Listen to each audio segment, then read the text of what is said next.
আমি ওই করিমুরা একটা জায়গা থেকে খাইয়ে আমরা ওই আমার লগে একজন আসলো তাই নিয়ে বাড়িতে নিয়ে দিতে আসলাম। তো নিয়ে দেওয়ার সময় ওইদিকে করিমুরার যে কবরস্থানটা দিকে একটা বাজার আছে নিচে দিয়া, তো এই জায়গাটার মধ্যে 15-20 জনের মতো বই আসলো। তা আমি যখন বাইক দিয়ে যাচ্ছি তো বাইকের লাইটে দীপ্তনীল সরকার যে মোড়াবাড়ি হেরে দেখছি, বাকিরা মাস্ক টাক্স পরে আসলো, তারা চেহারা দেখছি না।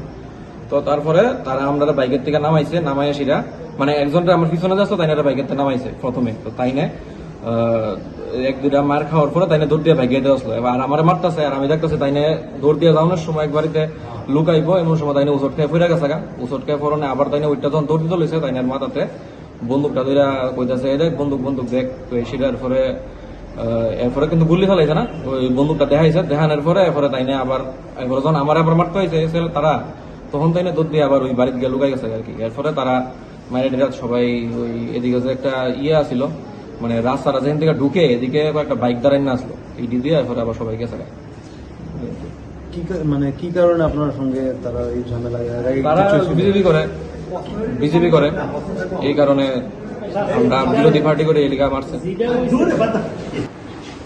রাত্র 9টা 9:30 বাজে রঘুনাথপুর একটা ফাস্টফুডের দোকান আছে, রেস্টুরেন্ট।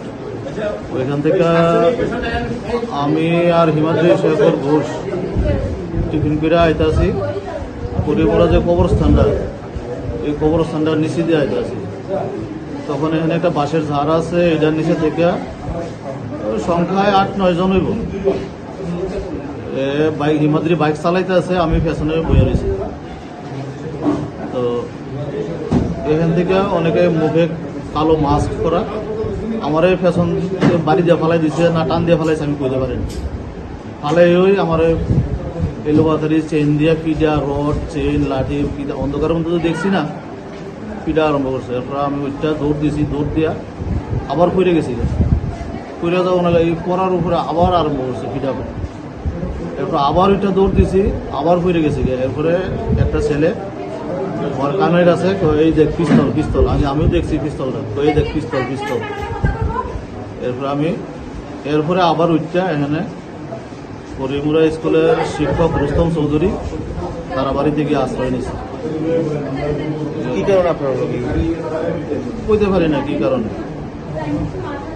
যারা আক্রমণ করছে তারা আমি চিনছি না।